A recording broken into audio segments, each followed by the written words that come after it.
Silakan duduk Bapak-Bapak Saudara semua. Shalom. Sekali lagi, shalom. Hari ini saya ajak kita untuk melihat satu tema seperti Bapak sayang kepada anak-anaknya. Saya awali dengan satu pertanyaan ini. Apa yang Bapak Mama lakukan untuk menebus kembali anakmu? Bayangkan suatu saat anakmu disandra oleh orang dan dia minta uang tebusan. Apa yang Bapak Mama akan lakukan?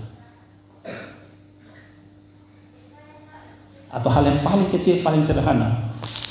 Ini anak mau ujian, sekolah minta bayar. Bapak Mama tidak ada uang. Dan sekolah bilang kalau tidak bayar, hari ini dia tidak ikut ujian. Dia tidak naik kelas, dia tidak lulus. Apa yang akan Bapak Mama lakukan? Atau mungkin pulang rumah, mau makan, tidak ada makanan di rumah. Bapak Mama sebagai orang yang dewasa, masih kuat, tapi anak ini menangis minta makan. Apa yang akan dilakukan? Apa yang akan kita lakukan untuk menebus kembali anak kita? Untuk menolong dia dari kesulitan. Saya kan Bapak punya jawaban, tapi biar jawab dalam hati saya. Tapi yang saya pastikan Bapak Mama akan lakukan apapun juga untuk dia. Apalagi kalau anak kita itu disandra oleh penjahat, jadi tawanan. Bapak Mama akan lakukan apapun juga untuk dapat dia kembali. Itulah yang Allah lakukan bagi kita. Sekalipun anak tunggalnya dia korbankan supaya dia dapatkan kita kembali. Tuhan pernah berkata kepada Musa, sampaikan kepada Firaun, Israel adalah anakku yang sulung. Let my people go. Biarkanlah anak-anakku itu datang kepada. Biarkan mereka pergi. Kalau kamu tahan, anak sulungmu saya ambil. Dan itu yang Firaun lakukan. Akhirnya anak sulungnya, mulai dari yang akan duduk di tahta ganti dia, sampai anak sulung hewan semua mati. Karena kamu menahan anakku yang sulung. Nah, itu yang Allah lakukan bagi kita. Saya ada punya satu cerita, ini kisah nyata tanggal 21 Januari tahun 1995. 1995, 21 Januari. Ada seorang anak berumur 20 tahun, namanya Tariq Khamisa. Ini kisah nyata di San Diego, California, di Amerika. Tariq Khamisa ini, dia seorang mahasiswa umurnya 20 tahun, dia bekerja untuk mengantar pizza. Dan satu hari dia jalan-jalan pergi antar pizza, tiba-tiba ada seorang remaja yang lain umur 14 tahun namanya Tony Hicks. Tony Hicks ini anggota dari geng anak jalanan, dia ambil pistol, dia tembak mati ini Tariq Khamisa. Tidak ada punya niat, tidak ada dendam apapun. Dia ambil tembak saja sembarang. Dan Tariq Khamisa ini mati di tempat. Bapak dari Tariq Khamisa ini namanya Azim Khamisa. Dia bukan orang Kristen. Ketika melihat tragedi ini, dia merasa semacam dunia ini runtuh dan selesai tidak semuanya. Karena Tariq ini adalah dia punya anak laki-laki satu-satunya. Dia rasa dunia runtuh, habis semua. Tapi apa yang dilakukan oleh Azim, bapak dari Tariq ini? Mungkin Bapak semua kalau saya tanya kira-kira kita sarankan Azim buat apa? Mungkin akan ada bilang ya tuntut orang itu setinggi-tingginya. Gigi ganti gigi, kulit ganti kulit, nyawa ganti nyawa. Tapi yang uniknya Azim, ini kisah nyata Bapak semua. Dia bukan orang Kristen. Azim ini dia tidak tuntut apa-apa. Dia memilih untuk mengampuni. Ampuni saja anak itu. Kenapa? Dia bilang begini, di dalam tragedi ini korbannya ada dua. Padahal yang mati cuma satu anaknya. Tapi dia bilang korbannya dua, Tariq dan Tony. Tony ini menurut Azim, Tony ini bukan dilahirkan menjadi pembunuh. Dia adalah korban dari kebiasaan masyarakat. Gitu. Luar biasa pandangan dari Azim ini. Dia adalah korban.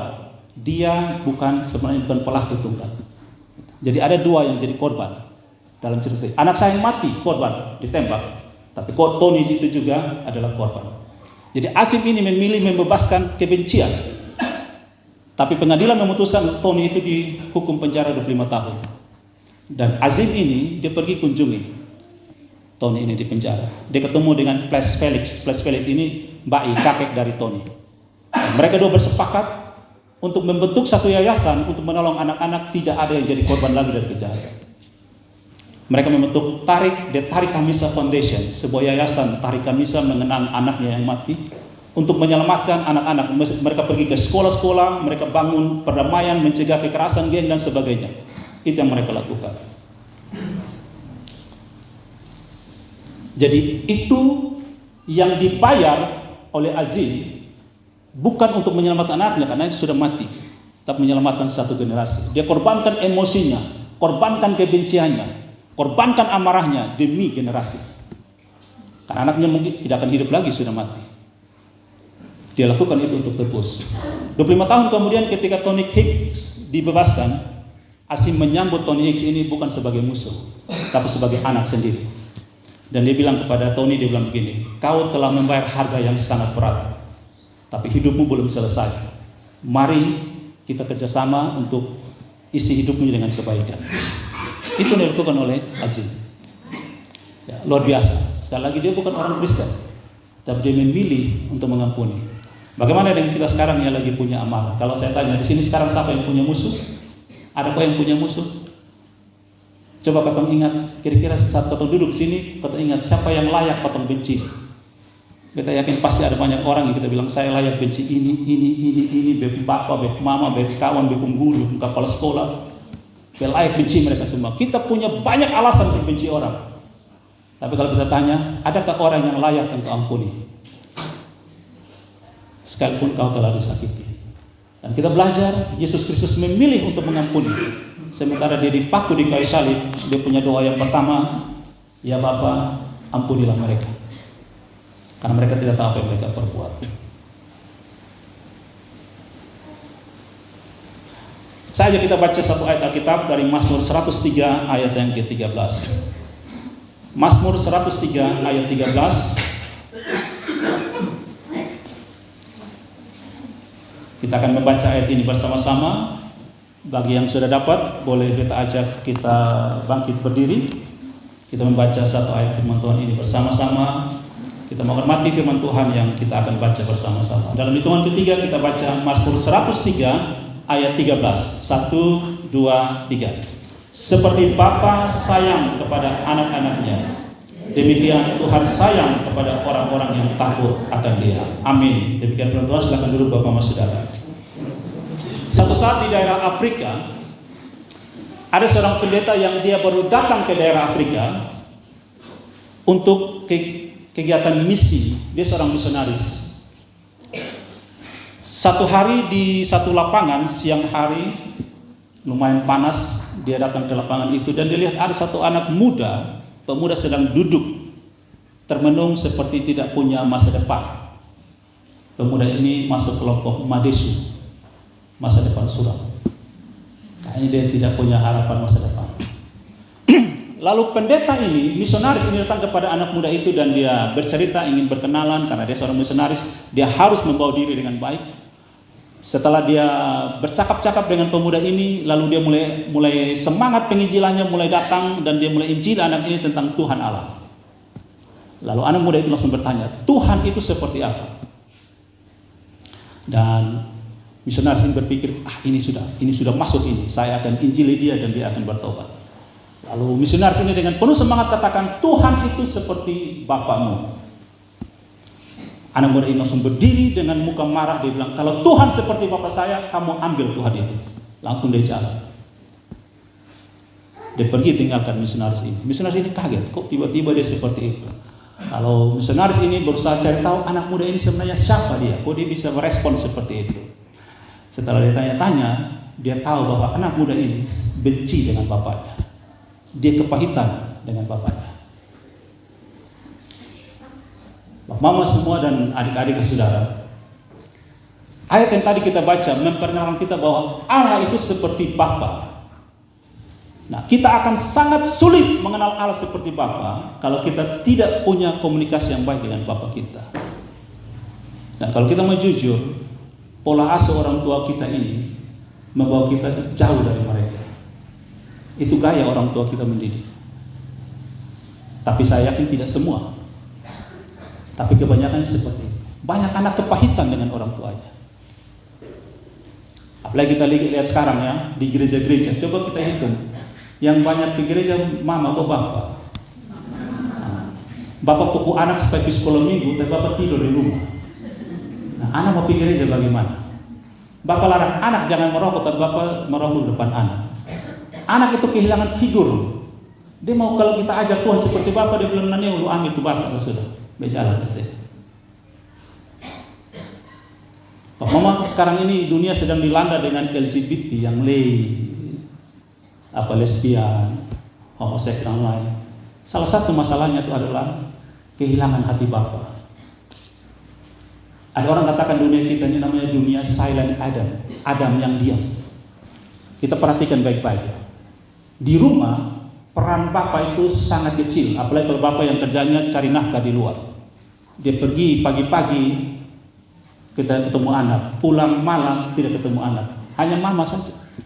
Anak di sekolah, coba kita hitung di sekolah, guru laki-laki perempuan mana lebih banyak? Guru laki perempuan? Laki-laki lebih banyak. Tapi kebanyakan kalau kita kumpul semua sekolah, kebanyakan perempuan. Apalagi kalau kita hitung mulai dari sekolah yang tingkat pendidikannya makin rendah. Kita cari guru SD, laki-laki sangat sulit. Apalagi guru TK, hampir tidak ada laki-laki. Kalau dosen-dosen sih mungkin laki-laki banyak. Kita cari ke gereja coba. Kita ke gereja, pendeta lebih banyak laki-laki perempuan. Jadi anak-anak kita ini, kita semua lahir dari gennya laki-laki dan perempuan. Tapi ketika mereka bertumbuh, perempuan dominan. Kehilangan figur laki-laki. Itu dunia kita sekarang. Nah itu sangat berbahaya. Padahal Alkitab kita memperkenalkan Allah sebagai Bapa laki-laki. Dan ini pekerjaan berat kita. Mari kita gereja bergumul sungguh-sungguh untuk keterlibatan laki-laki dalam penginjilan, dalam pelayanan. Firman Tuhan tadi katakan seperti Bapa sayang kepada anak-anaknya. Coba kalau kita tanya anak-anak di rumah, bosan lebih dekat dengan Bapa atau Mama? Coba jawab. 1, 2, 3. Mama. Lalu firman Tuhan bilang seperti Bapa, berarti dia dosa bisa terima ini firman Tuhan. Ya kan? Firman Tuhan kan seperti Bapa. Coba ganti seperti Mama. Saya kan masih paham langsung, connect langsung. Oh ya Mama terlalu baik. Firman Tuhan jelas-jelas katakan seperti Bapa sayang kepada anaknya. Saya dulu di sekolah, saya paling suka melihat Bapa itu dekat dengan anak-anak, apalagi anak perempuan. Saya paling suka lihat. Kalau anak perempuan dekat dengan bapaknya, anak itu cenderung pemberani dan bertanggung jawab. Dia berani tampil. Nah, Bapak itu punya peran yang besar. Kalau kita baca Alkitab jelas-jelas membedakan antara laki-laki dan perempuan. Mama, ibu melahirkan melalui seorang perempuan, mama, anak itu ada di dunia ini. Tapi anak itu jadi seperti apa? Tanggung jawab Bapak. Dan Tuhan jelas-jelas katakan, Abraham memperanakan siapa? Ishak memperanakan Yakub. Jadi mama boleh melahirkan, tapi keputusan anak itu jadi seperti apa, tanggung jawab Bapak. Itu peran di Alkitab yang tidak bisa diganti. Dan jelas-jelas Alkitab berkata, hubungan Allah dengan manusia itu seperti suami istri. Suami representasi perwakilan dari Kristus, kepala jemaat. Perempuan representasi perwakilan dari gereja. Nah, tentang masalah, maka kenapa tempuh dunia kacau, gereja terpecah belah? Karena kita kehilangan peranan laki-laki. Ini bukan masalah yang biasa-biasa. Apalagi dunia dengan gencar-gencarnya dia bicara soal emansipasi wanita, kesetaraan gender, kita makin kacau. Saya tidak sedang berkhotbah melawan perempuan, tidak. Tapi saya sedang mau memanggil bapak-bapak untuk tampil. Coba kita lihat kalau kita kumpul di gereja. Perkumpulan persekutuan kaum ibu, penuh di gereja. Coba kaum bapak kumpul. Nah, ramai kita. Konteks Mazmur 103. Mazmur 103 ini adalah pujian dari seorang raja namanya Daud. Kenapa Daud memuji Tuhan dalam Mazmur 103? Mazmur 103 adalah salah satu mazmur yang saya paling suka. Mazmur 103. Kenapa Daud memuji Tuhan? Ini perenungan dia secara pribadi. Ketika dia merenung-renung tentang Allah yang dia sembah, tentang Yahweh, Yehova, Elohim itu, Allahnya Israel, dia mendapatkan bahwa Allah itu penuh dengan belas kasihan. secara pribadi dia. Yang kedua, Allah itu setia dan mengampuni. Terutama ketika Daud dia jatuh dalam dosa persinahan dengan istri orang, Batseba. Dia merancang untuk bunuh suami orang supaya dapat istrinya. Kalau itu namanya pelakor atau apa kira-kira? Bukan pelakor ya, laki-laki. Daud itu sangat jahat. Dia penyembah Allah yang sejati, tapi dia sangat jahat. Ketika dia mau ambil Batseba, dia bunuh prajurit yang paling setia dengan dia, namanya Uria. Jadi atur strategi. Dia perintahkan pada Yoab panglimanya, kamu masuk ke medan perang, usahakan ada di medan yang paling berbahaya. Lalu kamu suruh Uria maju barisan paling depan. Setelah peperangan sangat sengit sekali, kamu perintahkan prajurit mundur, biarkan Uria sendiri dan dia mati. Daud sangat jahat. Dan itu terjadi. Lalu dia ambil Batseba. Tapi Tuhan tahu itu. Lalu Tuhan bilang, anak hasil persinahanmu akan mati. Dan Daud berpuasa 7 hari 7 malam supaya anaknya hidup, tapi tidak. Di sini kita belajar Bapak-Bapak Saudara, ibadah kita bukan untuk mengubah firman Tuhan. Puasa kita bukan untuk mengubah keputusan Tuhan. Tapi puasa kita itu untuk kita menikmati kasih setia Allah yang lebih besar. Dampak firman Tuhan yang lebih besar. Jadi kita tidak bisa suap, Tuhan saya sudah puasa 3 hari 3 malam, terjadi ini. Tidak. Keputusan Tuhan terjadi. Tapi ketika keputusan itu terjadi, melalui doa puasa, kita bisa terima dengan sukacita. Itu yang terjadi. Supaya kita menikmati, menerima begitu besar kasih karunia Allah. Jadi ibadah kita ini jangan dibilang Tuhan ingat tahu, kita suka persembahan 10.000 Tuhan kan 100.000. Itu namanya kita main kafe. 1 kali 10. Jangan suap Tuhan.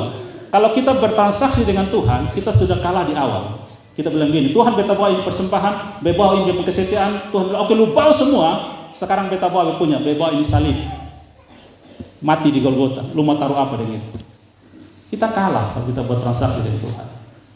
Jadi ibadah kita itu sebuah relasi, bukan transaksi. Yang kedua, Daud merefleksikan tentang pribadinya dia, bagaimana dia menemukan kasih setia Allah yang besar dan pengampunan Allah. Dia berdosa begitu jahat, tapi Tuhan mengampuni dia.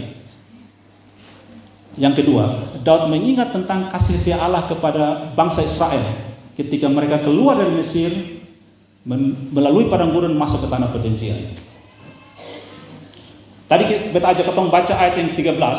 Kalau kita mundur ke ayat yang ke-7, ayat yang ke-7 dari Mazmur 103, firman Tuhan katakan begini, Ia telah memberitahukan jalan-jalannya kepada Musa, perbuatan-perbuatannya kepada orang Israel. Lalu ayat yang ke-8, Tuhan adalah penyayang dan pengasih, panjang sabar dan berlimpah kasih setia. Ayat yang ke-8 itu adalah kutipan dari Keluaran 34 ayat 6. Ketika Musa bertanya kepada Tuhan, Musa bilang, tunjukkanlah wajahmu kepadaku. Tuhan katakan pada Musa, kalau saya tunjukkan wajah saya, kau mati. Karena tidak ada orang yang melihat wajah saya dan dia selamat. Jadi Tuhan karena sangat mengasihi Musa, dia atur sedemikian rupa, dia bilang, saya akan taruh kamu di ada celah di gunung batu, lalu ketika saya lewat, saya akan tutup kamu punya muka, kamu hanya bisa lihat belakang saya. Dan ketika Tuhan lakukan itu, dia lewat dan Tuhan berseru, Tuhan, Tuhan, Tuhan, panjang sabar dan penuh kasih setia. Jadi Daud ingat tentang kasih setia Allah. Tapi kita perhatikan baik-baik, itu peristiwa terjadi setelah bangsa Israel, mereka menolak Tuhan dan menyembah berhala, anak lembu emas. Musa sedang naik ke atas gunung Sinai untuk terima 10 hukum dari Tuhan, tapi dia punya kakak Harun yang diangkat oleh Tuhan sebagai imam, pimpin penyembahan berhala di bawah gunung, bikin anak lembu emas. Sangat kontras. Musa berhadapan dengan Tuhan Allah yang benar, Allah yang kekal, dia punya kakak pimpin penyembahan berhala. Tapi itu pun yang terjadi, meskipun ada korban, ada yang mati karena penyembahan berhala itu, tapi kasih setia Allah tetap tak berkesudahan. Ini satu kabar baik, makanya Daud katakan, seperti Bapa sayang kepada anak-anaknya, demikian Tuhan sayang kepada orang-orang yang takut akan Dia. Seperti Bapa. Karena itu Bapak semua, di sini ada bapak-bapak, beta mau ajak, mari kita bertobat. Karena Allah mengasihi kita seperti Bapa sayang kepada anak-anaknya. Pertanyaannya, seperti Bapa yang bagaimana? Kalau kita ceritai pemuda di Afrika, dia bilang, kalau Allah seperti Bapa, lu ambil saja itu Bapa. Nah, bagaimana kita sebagai Bapa, ya kita meneruskan kasih setia Allah kepada anak-anak kita. Jadi hari ini Bapak-bapak saya ajak, mari kita bertobat. Mama mari doakan suami-suami kalau masih ada. Atau mama akan berdoa, semoga suami saya berbahagia, tapi bukan di bumi, di sisinya. Itu doakan suami mati, nah ada. Saya mau suami saya berbahagia Bapak. Di mana? Di sisinya. Itu berarti doa ini selesai. Terakhir bakal langsung. Ingat, seperti Bapa sayang kepada anak-anak. Sekali lagi Bapak, mari kita bertobat. Kita sayang pada anak kita.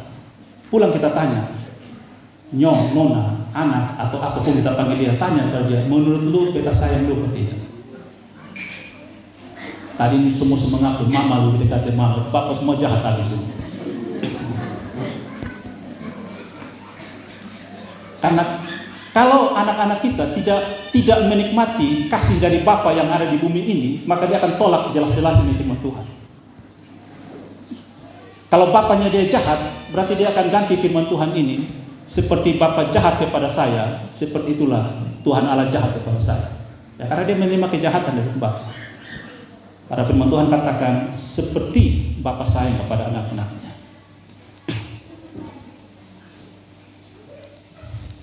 Bagian yang kedua dari pemberitaan firman Tuhan ini, Bapak-Bapak Saudara, Daud menyanyikan tentang kasih setia Allah yang kekal. Allah itu panjang sabar dan berlimpah kasih setianya. Ini kabar baik bagi kita yang gagal. Israel gagal dan gagal lagi sampai Tuhan bilang, bosong ini bangsa yang tegar tengkuk.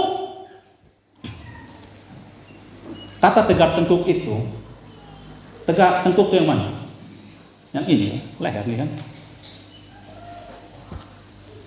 Kalau terjemahan Indonesia yang lain itu bilang keras kepala. Kalau terjemahan Alkitab tidak kenal keras kepala, tegar tengkuk. Sekarang coba kita tanya, coba siapa yang pernah bangun tidur di leher sakit? Dia bisa toleh kepala kiri kanan, betul? Itu yang Tuhan bilang, bosong itu sama kayak itu. Makanya jalan lurus-lurus, tabak-tabak semua aja dalam dosa, karena tidak bisa lihat kiri kanan. Karena kamu tegar tengkuk. Ada yang istri bilang, Bapak boleh kepala keluarga, tapi leher keluarga itu mama. Jadi kalau mama tegak lurus, Bapak bisa kemana-mana. Bapak boleh kepala, boleh bertindak sih, tapi mama leher keluarga. Itu agak repot tuh. Meskipun Tuhan bilang Israel, kamu tegar tengkuk, kamu pemberontak, tapi kasih setianya itu tak habis-habisnya. Ini bukan berarti bahwa kita tegar tengkuk terus, tidak. Ini kabar baik supaya bertobat, kembali kepada Tuhan. Mungkin ada yang anak-anak yang bilang, ya, beta lahir dari keluarga seperti ini, di sekolah pun dibully, tidak dianggap, dilecehkan, guru-guru juga menghina beta segala macam gitu ya. Tapi kabar baik adalah Allah mengasihi kita. Kita boleh melihat bahwa sesuatu itu kegagalan, tapi sejadi dalam pandangan Allah itu sebuah keberhasilan. Kita tidak paham. Kita hanya akan tahu jalan hidup kita kalau kita telah menyelesaikan jalan hidup ini. Bapak, adik-adik pernah nonton film, Pak? Biasanya di tengah-tengah cerita di jagoan ketawa-ketawa sampai selesai film, atau tidak?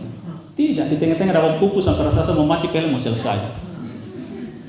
Tapi tetap di akhir cerita jagoan akan menang.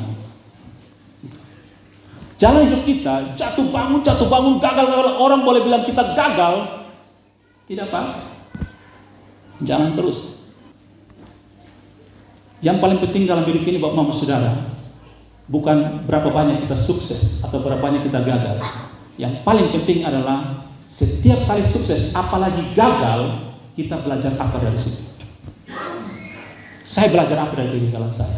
Saya belajar apa dari kemiskinan saya? Saya belajar apa dari kejahatan bapak dan mama saya? Saya belajar apa dari sekolah saya, dari pelayanan saya? Saya belajar apa? Itu paling penting dalam hidup ini. Daud ketika dia merenungkan dirinya, kegagalannya, dia merenungkan kegagalan orang Israel, dia menemukan seperti Bapa sayang kepada anak-anaknya.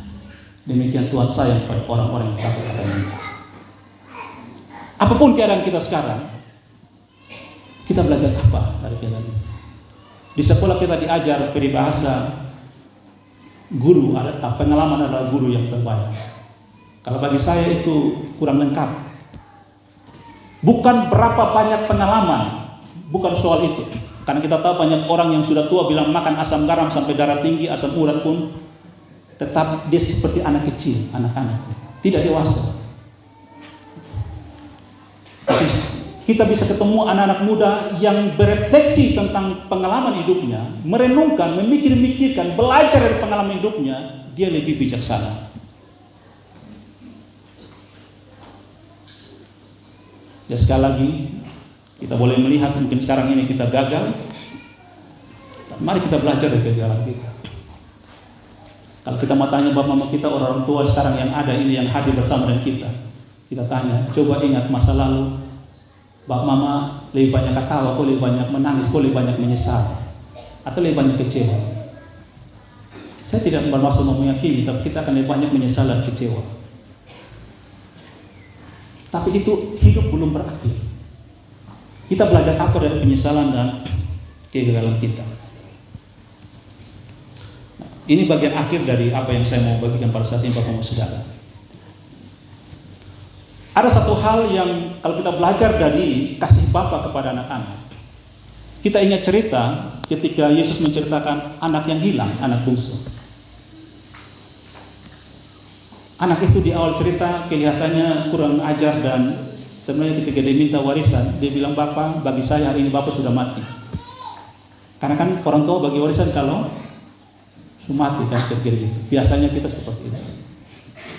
Jadi anak bungsu itu bilang hari ini yang tahu Bapak sudah ada lain. Tapi bapaknya tetap kasih. Dan ketika anaknya itu sudah kita tahu ceritanya dia menderita separah-parahnya, ketika dia pulang, dia Bapak tidak omong satupun kesalahan anak itu. Dia bilang kurang ajar, lusuh, pikir abis kumparan semua lu berani pulang. Nah kalau ketemu di sini mungkin begitu. Tapi Bapak ini tidak. Dia bilang anakku telah mati. Kalau di awal cerita, ini anak anggap bapak saya sudah mati. Tapi bapaknya balik, anakku sudah mati. Sekarang dia hidup kembali. Kita layak bikin pesta. Dia sudah hilang, sekarang saya dapatkan dia kembali.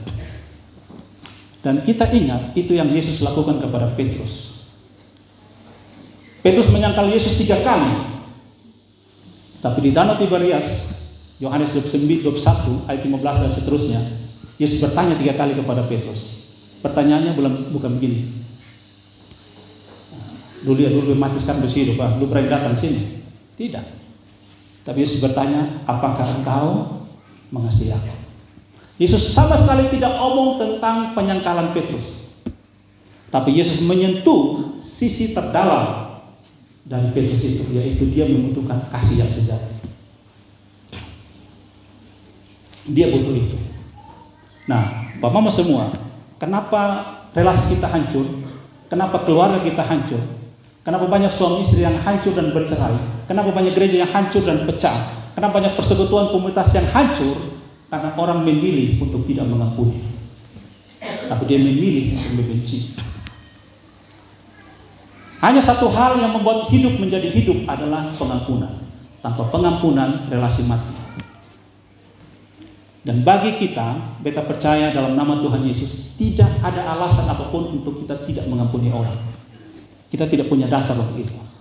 Sebab kalau kita ingat orang punya salah kepada kita, lalu kita bandingkan dengan dosa kita kepada Tuhan, tidak sebanding. Dosa kita kepada Tuhan lebih banyak dan tidak terukur. Tidak bisa ditimbang dengan apapun. Orang punya kesalahan yang kita mungkin 1 kali 2 kali. Nah kalau kita memilih untuk tidak mengampuni, itu sama dengan begini. Kita makan racun dan berharap orang lain yang mati. Sekali lagi saya bilang, memilih untuk tidak mengampuni sama dengan kita makan racun, minum racun, dan berharap orang lain yang mati. Karena kalau kita memilih untuk tidak mengampuni sama dengan memilih untuk membenci, maka segala jenis penyakit akan datang menyapa kita dengan senyuman. asam lambung, asam urat, segala macam penyakit, pikiran, stres, depresi. Mengampuni. Bapak Saudara, saya mau katakan begini. Ketika Allah memberikan firman-Nya kepada kita, perintah kepada kita, instruksi kepada kita, bukan supaya Dia senang, tidak. Tapi karena Tuhan tahu dengan kamu melakukan itu, kamu berbahagia. Makanya Yesus katakan begini, yang berbahagia adalah apa? Orang yang mendengarkan firman Allah dan melakukannya. Dia berbahagia. Jadi ketika kita memilih untuk mengampuni orang, bukan supaya Allah senang, tapi supaya kita bahagia. Artinya, kalau kamu memilih untuk membenci, kamu tidak akan bahagia seumur hidup. Berbagai macam persoalan hidup, mental health yang tidak health, sakit penyakit datang hantam kamu. Tapi saya sadar, sesadar-sadarnya, mengampuni itu tidak mudah. Tadi saya cerita di awal, Azim itu dia memilih mengampuni. Tidak mudah. Satu-satunya anak laki-lakinya mati. Tapi dia memilih untuk tetap mengampuni. Nah, saya percaya orang yang bisa mengampuni, orang hanya bisa mengampuni kalau dia itu tenggelam dalam kasih karunia Allah. Tanpa kasih karunia Allah, orang tidak bisa mengampuni.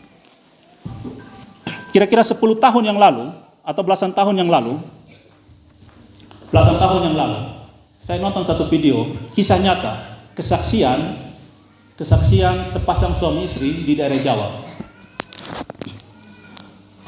Mereka punya anak perempuan satu-satunya dibunuh. Satu-satunya dibunuh. Ini kisah nyata.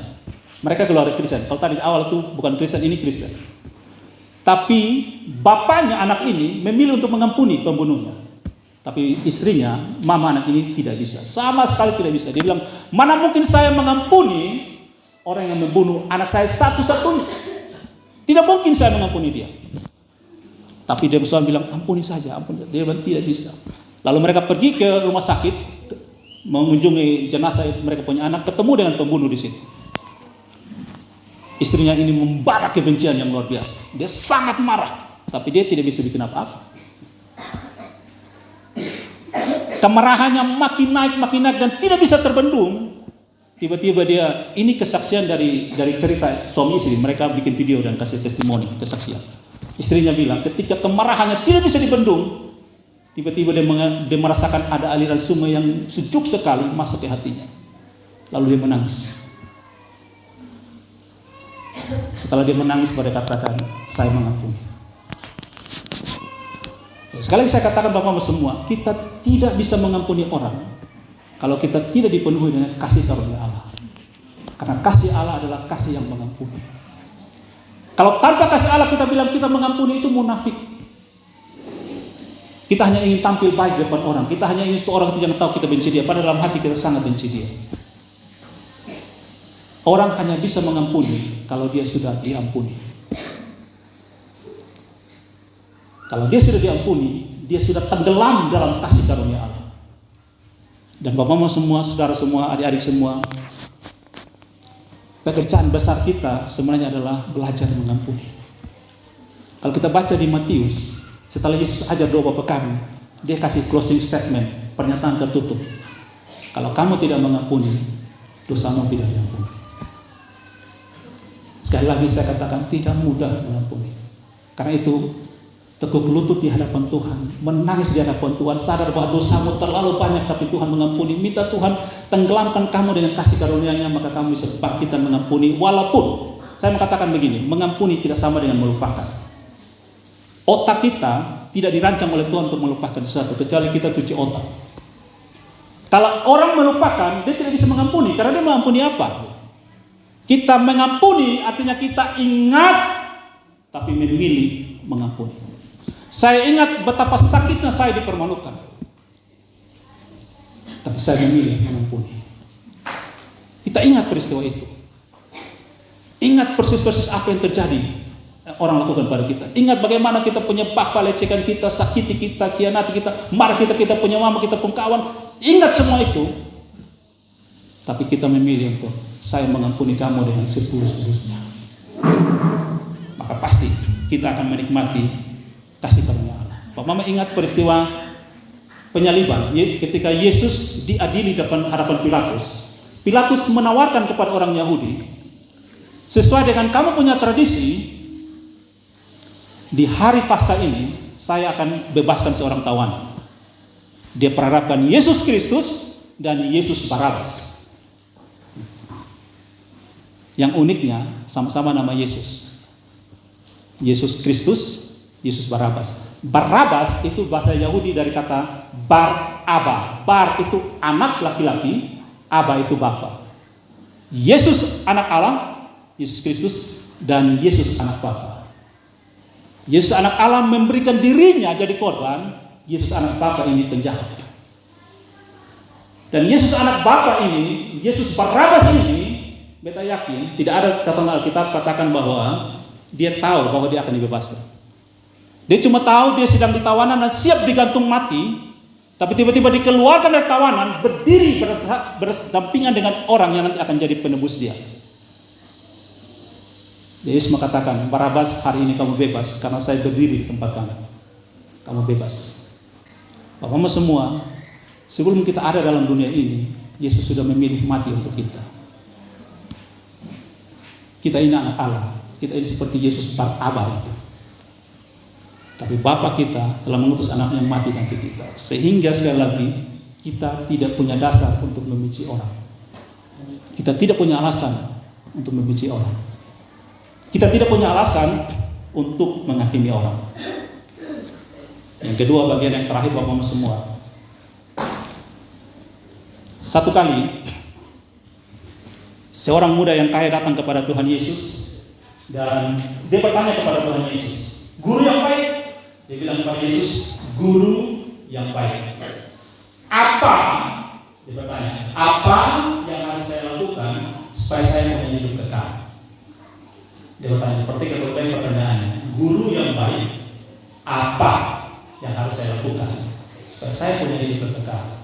Yesus sampaikan kepada dia hukum Taurat, jangan membunuh, jangan mencuri, jangan berzina, segala macam. Lalu dia dengan bangganya dikatakan, "Saya sudah taat itu sejak kecil. Apa yang kurang?" Jadi anak ini dia sudah rajin ibadah, dia sudah rajin berdoa, dia sudah melakukan perintah Tuhan, tapi dia tidak yakin dapat hidup kekal. Karena memang kita diselamatkan bukan karena perbuatan baik. Yesus menjawab dia, "Mengapa kamu katakan aku baik? Hanya satu yang baik, yaitu Bapa di surga." Nah, apa artinya ini, Bapak Mama semua? Semoga Bapak Mama semua ada bisa ikuti perkataan saya ini. Kita diselamatkan, kita punya hidup yang kekal, bukan karena apa yang kita lakukan, tapi siapa yang telah melakukan bagi kita. Anak wanita ini bertanya, apa yang baik? Apa yang baik yang harus aku lakukan supaya aku punya hidup yang kekal? Tapi Yesus bilang, bukan apa yang baik, tapi siapa yang baik yang sudah melakukannya bagi kamu. Percaya kepada dia, kamu akan punya hidup yang kekal. Kita diselamatkan bukan karena perbuatan baik kita. Kalau kita baca terus ayat-ayat ini, muncul pertanyaan murid-murid. Kalau begitu, siapa yang bisa diselamatkan? Karena ini orang anak muda, orang kaya. Bapak coba perhatikan ya, kita lihat di gereja, ada orang kaya, dia sumbang habis-habisan, dia sumbang miliaran bagi gereja. Dia orang yang baik, dia tidak bersinat, tidak merokok, tidak berjudi. Dia orang, kita lihat orang yang sangat taat beribadah. Kita akan bilang, ini orang naik ke surga bulan-bulan. Betul kan? Dan kita rasa jangan sampai dia keluar dari gereja. Nanti gereja jadi miskin. Kita pertahankan dia. Tapi Tuhan bilang, itu tidak akan membawa kamu ke surga. Makanya murid-murid bilang, kalau seperti itu kan, Yesus bilang, anak muda ini kan pergi. Lalu Yesus bilang, lebih mudah unta masuk lubang Jordan daripada orang kaya masuk ke dalam surga. Lalu murid-murid heboh. Kalau begitu siapa yang akan masuk surga? Orang kaya sebaik ini taati semua hukum Taurat tidak masuk surga. Lalu kami ini bagaimana? Apa jawab Yesus? Bagi manusia tidak mungkin, tapi bagi Allah segala sesuatu mungkin. Apa Yesus katakan? Bagi manusia tidak mungkin masuk surga oleh karena perbuatan, tapi bagi Allah mungkin. Kenapa? Karena Allah sudah memberikan anak yang tunggal bagi kita. Itu yang Yesus katakan kepada Nikodemus dalam Yohanes 3:16. Karena begitu besar kasih Allah ke dunia ini, sehingga ia mengaruniakan anaknya yang tunggal, supaya barang siapa yang percaya kepadanya tidak binasa tapi beroleh hidup yang kekal. Jadi hari ini kabar baik bagi kita, ada pengampunan bagi kita. Meskipun kita gagal, Tuhan mengasihi kita. Tuhan mau kita bangkit kembali. Dan yang kedua, Dia menawarkan jalan keselamatan hidup kekal bagi kita. Siapa yang percaya kepadanya akan beroleh hidup yang kekal. Ayat ini Bapak-Bapak semua, saya mau lebih perdalam ayat ini dengan cerita begini. Waktu Yesus bicara dengan Nikodemus dalam Yohanes 3, Yesus memakai sebelum ayat 16, Yesus bicara soal Musa meninggikan ular di padang gurun. Kalau kita tahu cerita itu, bangsa Israel karena memberontak melawan dengan Tuhan, mereka dipagut oleh ular di padang gurun. Banyak orang mati. Yang setengah mati itu sedang berteriak-teriak untuk bisa dapat pertolongan. Tapi siapa yang mau tolong? Tidak ada obat di padang gurun, tidak ada tabib, tidak ada puskesmas, tidak. Lalu Tuhan bilang kepada Musa, bikin ular tedung, model seperti ular yang pagut mereka, naikkan di atas kayu, dan kasih tahu orang Israel siapa yang mau sembuh, lihat ular itu. Lihat saja, tak usah bikin apa-apa, lihat saja, lihat dengan percaya, kamu selamat. Dan itu yang terjadi. Mereka lihat, mereka selamat. Pertanyaannya, apa hubungan ular tegung dengan dipagut ular? Dengan bisa ular? Tidak ada hubungan. Tapi betul mau bilang ada hubungannya. Hubungan adalah apa? Percaya kepada perkataan itu. Kamu lihat, kamu selamat. Nah, itulah yang Yesus katakan kepada Nikodemus. Karena begitu, seperti itulah, seperti Musa tinggikan ular di padang gurun, anak manusia akan ditinggikan dan kamu lihat, kamu selamat. Peristiwa itu Tuhan mau bilang kepada Musa, sampaikan kepada Israel begini. Yang pertama, ketika kamu lihat ular itu, yang pertama, ular yang menipu Hawa di Taman Eden, ular yang pagut kamu, ular yang buat kamu binasa, sudah disalibkan. Yang kedua, kamu memandang itu, kamu selamat. Ketika Yesus disalibkan, Dia sedang apa? Dia sedang menarik semua dosa kita, Dia pakukan di kayu salib. Makanya firman Tuhan 1 Korintus 6 ayat 20 bilang, hutang dosa kita sudah dipakukan di kayu salib. Dia sudah paku bagi kita dan kita diselamatkan. Saya ajak para pemusik silakan ke depan.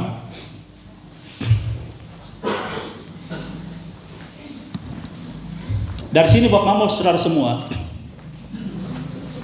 kita belajar hal terakhir adalah kalau kita diberi kesempatan oleh Tuhan untuk melayani, baik melayani di gereja maupun kita bekerja di rumah atau kita di sekolah atau kita dimanapun kita bekerja, kita melakukan sesuatu, apalagi kita melayani, berhati-hati untuk kita tidak melakukan yang namanya transaksi. Transaksi apa maksudnya? Maksudnya begini, ingat toh, beta surah rajin melayani na, lu jangan coba kritik beta. Lu kritik berarti besar bilang. Beta berdoa gamata-gamata, lu ketawa minggu depan besok. Anak-anak bilang di Bapak Mama di rumah, sapu halaman berapa ribu, cuci piring 5.000 kos 10.000. Suruh bekerja-kerja berapa apa? Itulah dunia kita sekarang. Kita kerja kalau kita dapat sesuatu. Itu namanya transaksi. Kita tanya anak sekolah, lagi bakalaya, bapak kepala sekolah tanya, kenapa lu pukul dia? Dia pukul beta lebih dulu, Bapak. Itu transaksi. Lu jual, gua beli.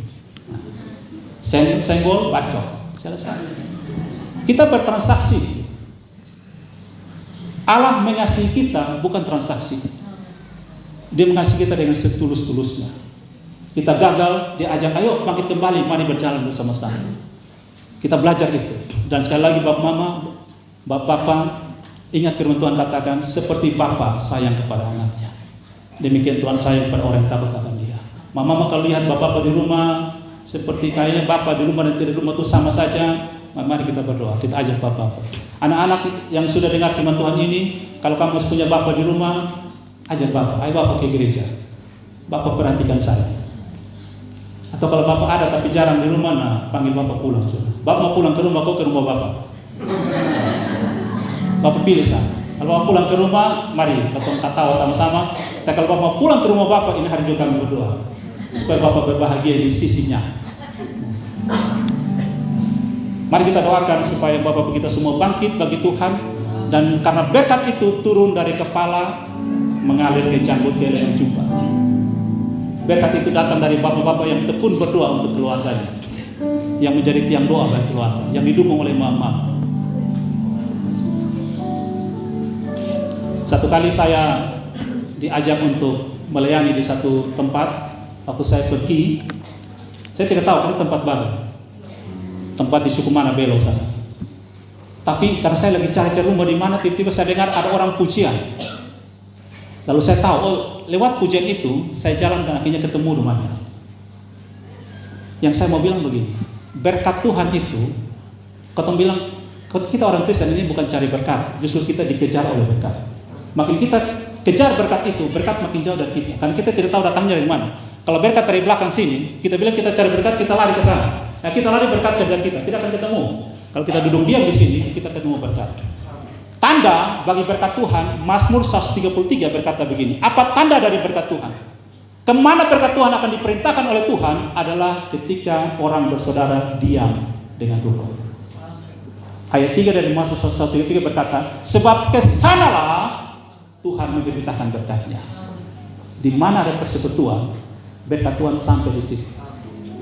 Tapi di mana ada perpecahan, orang bilang, bapak bilang, cari nafkah, mama bilang, cari apa? Cari pensil alis, ada akan baklai. Anak bilang, cari HP, sudah baklai, pencar sudah itu keluarga. Tapi keluarga yang duduk diam bersama dengan rukun, saling mengasihi, saling mengampuni, berdoa, Tuhan bilang, kirimkan berkat itu ke sini. Amin. Mari kita tundukkan kepala di hadapan Tuhan.